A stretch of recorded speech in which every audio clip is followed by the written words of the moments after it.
Hey guys, Thunder E here, and the king is back. I'm talking about the ROG Phone 3, and welcome to my review of this device.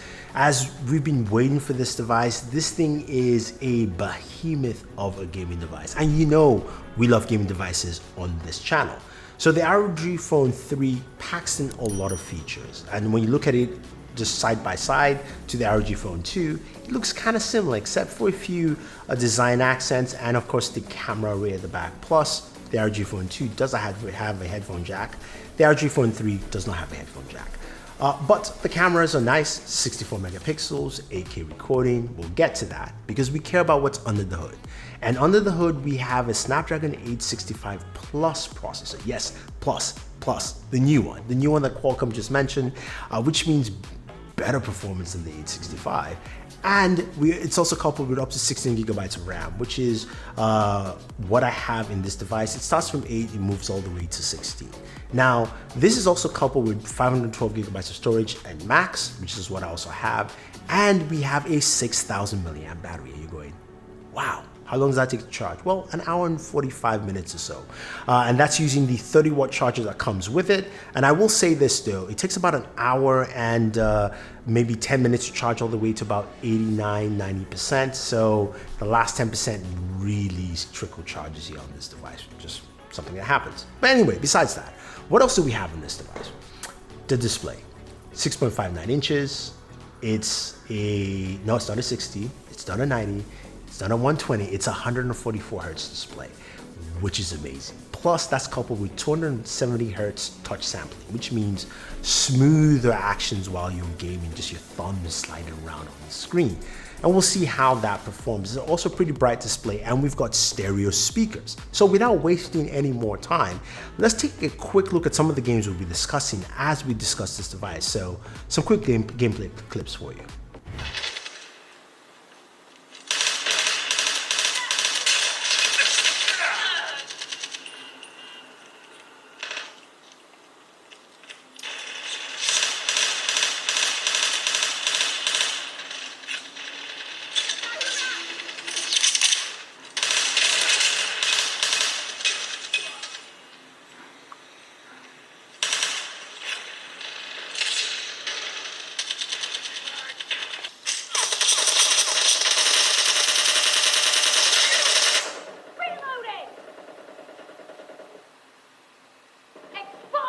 I need a scope.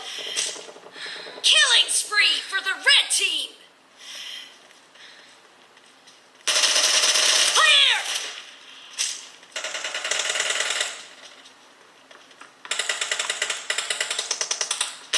Cover me!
Stay alive long enough, you get to write the history.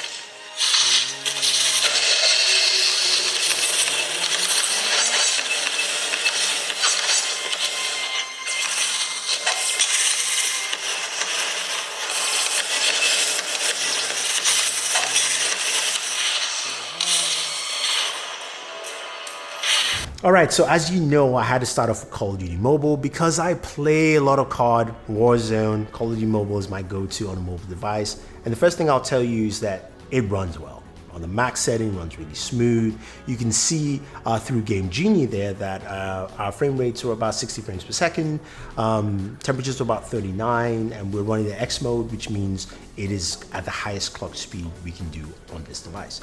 So You also saw that I was using triggers while gaming, and that is something you can do with this, of course, with the air triggers set up on the right hand side of the device, which make it pretty easy and great. Now moving over to PUBG. PUBG also taking advantage of those air triggers and also looking at it and running this game at its max game setting, extreme HDR. This thing ran really well. I mean, again, that touch sampling, 270 hertz, it's great.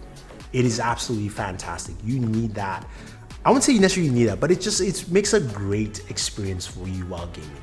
Now, temperatures for PUBG ran at much higher at 42 degrees, maybe 43. Again, we're running at a much higher setting here, but it still ran well. And also those temperatures were gauged and matched with my own thermometer gun, which basically measured both PUBG and Call of Duty Mobile between 39 and 42. So that's something, of course, to take note. Now, when we move over to a different type of game called Dan the Man, which is a side-scroller action adventure, of course, it's not going to use as much in terms of performance, but you can clearly see how the 144 hertz and the touch sampling come to play, giving you really smooth, fast gameplay, very quick. But you're saying, Thunder E, that's great.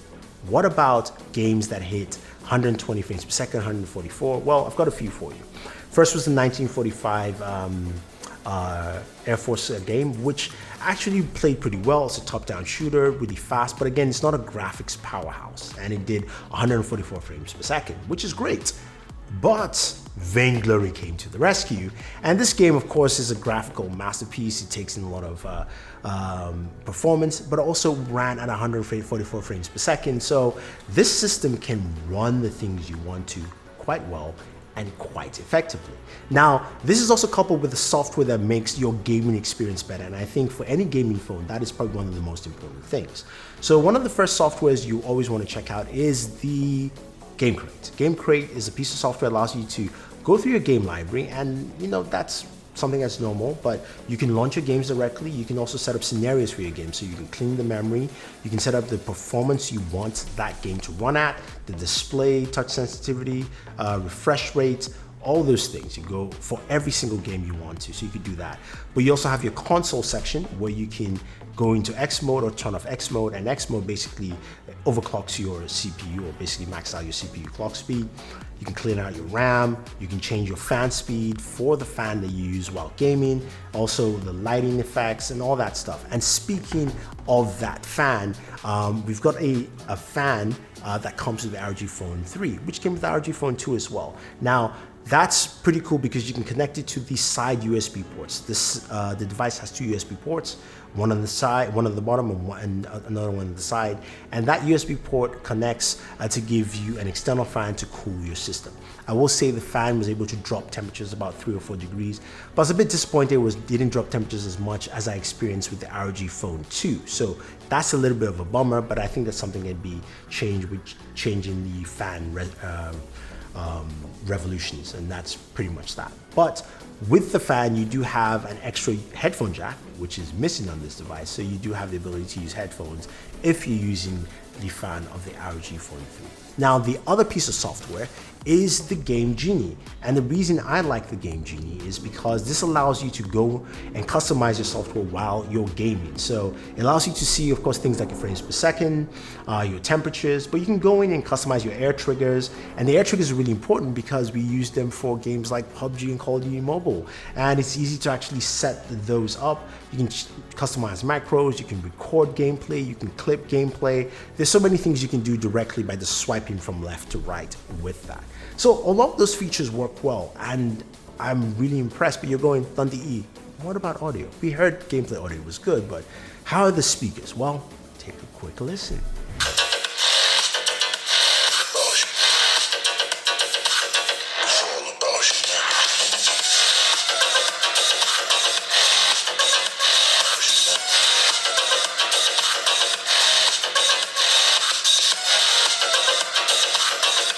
So the speakers are good. They're really good. They're loud, they're boomy. You've got a built-in EQ as well, where you can customize that. You can change the bass, the treble, all the different settings in the EQ. You've got different customization. So you've got a lot of things to do there, giving you some really clean sound. I think this is an overall solid gaming package, but as a phone, you still have cameras. And what do those cameras do? They actually do a decent job. You've got a 64 megapixel rear camera that shoots at 8K, and 8K video is pretty good.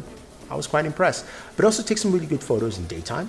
Also takes some really good portrait photos with the rear camera as well, and also takes some decent nighttime photos as well. So you've got an array there, and the front-facing camera at 32 megapixels does a good job in capturing really solid photos and also doing some good portrait shots as well. So as a gaming phone, this is like a good bang for your buck all around in terms of just performance and also extra features. The 144 Hz display is really nice, really smooth motion while just running around the OS. You can set it on 144, you can drop it down to 60, you can set it auto, so it actually just maximizes your battery life. And battery life on this is really nice. If you are running at 144 Hz and you are gaming, you will still be able to use this phone for a whole day. That's pretty cool. And 144 Hz on the display is not an easy thing to do.